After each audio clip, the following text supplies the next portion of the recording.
Hello, welcome to Learn Knitting Now. I'm Callista, and today we're going to talk about my least favorite part of color work, and probably most people's least favorite part is dealing with all the ends that you get when you are doing color work, knitting and changing colors frequently. This hat is a little hat I made from the leftovers from my Fibonacci sequence sweater. I will put that link in the comments if you're interested in seeing more about that. But I took that color sequence and just put it on a hat, and I'm really happy with the way it turned out. I'm not really happy though with this. I heard somebody call this yarn spaghetti the other day, and it just made me really happy. So that's what I'm calling it. This yarn spaghetti. And so today we're going to talk a little bit about how to deal with that in a quicker and easier way than taking each one of these individually, threading it through a tapestry needle and weaving it in. This method probably will not work for every single color work situation. If you have something that cannot handle any additional bulk right here, this will not be for you. So what we're going to be doing, bird's eye view of what we're doing, is I'm going to be taking these strands and basically kind of French braiding them down the back here, where I'm going to braid them and grab the new ones as we get to them. So it is going to create a little bit of a bulk right here.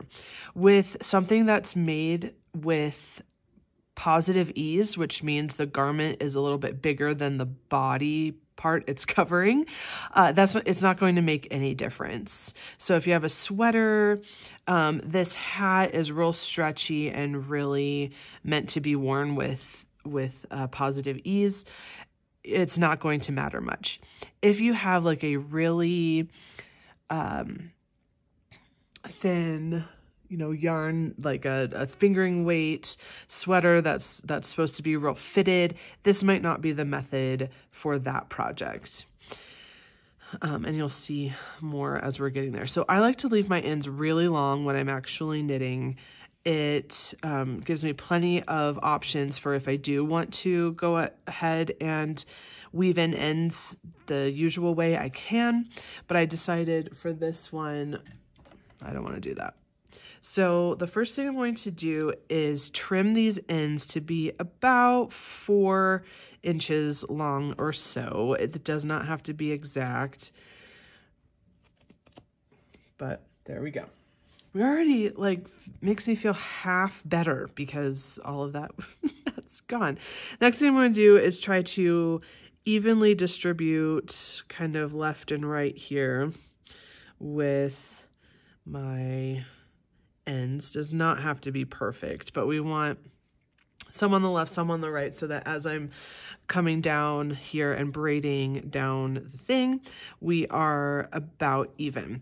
Then I'm going to take each one of these little ends and give it a little tug.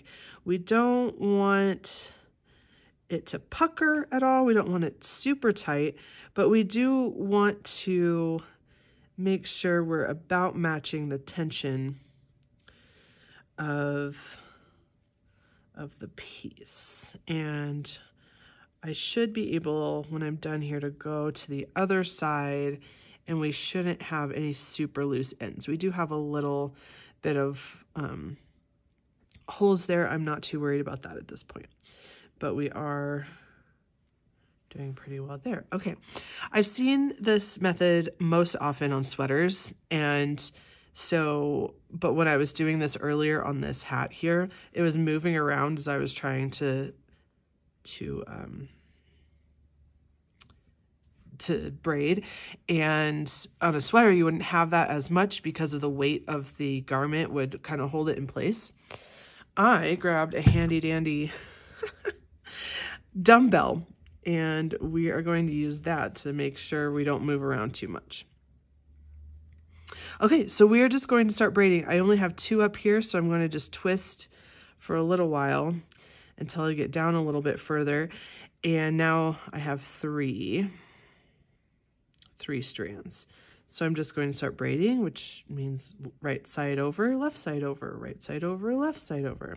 And as I am getting to the new pieces, I'm going to pick up those new pieces and incorporate them into my braid.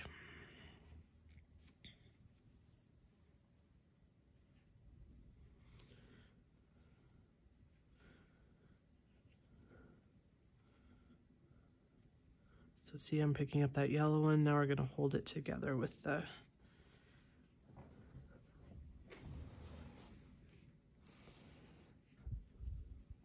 blue. And as we are moving down, some of these pieces are going to get too short to continue. And when that happens, we are going to just drop them. Oops, I bumped my camera.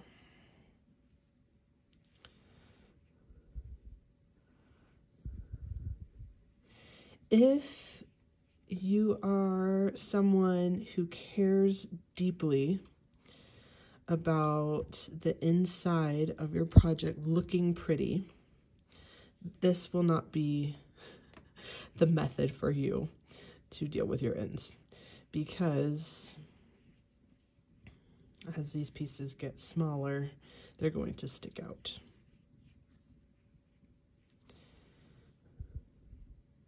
I myself just want a functional situation. Who even looks at the inside? Another thing that this method will have going for it is my piece here is knitted with worsted weight wool yarn. It is not superwash.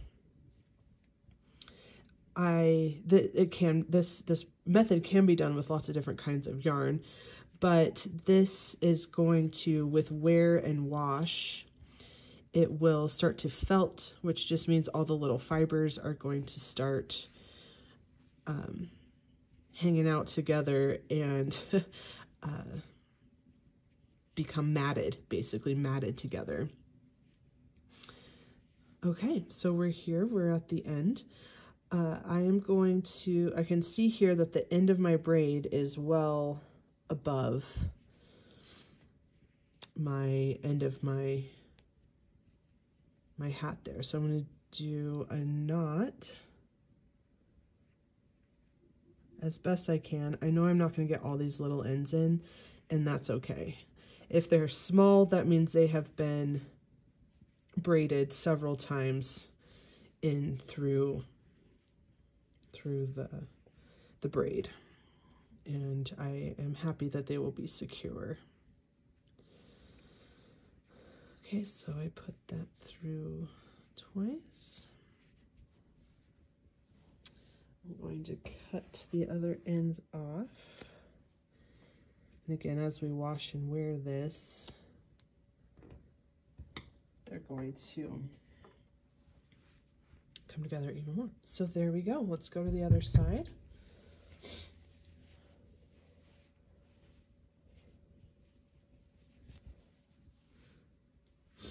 And there we go. I'm very happy with that. After I wash and block this, this will even out quite a bit too. So braiding your ends instead of weaving in every one, that took me, I don't know, 5-6 minutes versus a lot longer if I was going to do each one of those ends individually.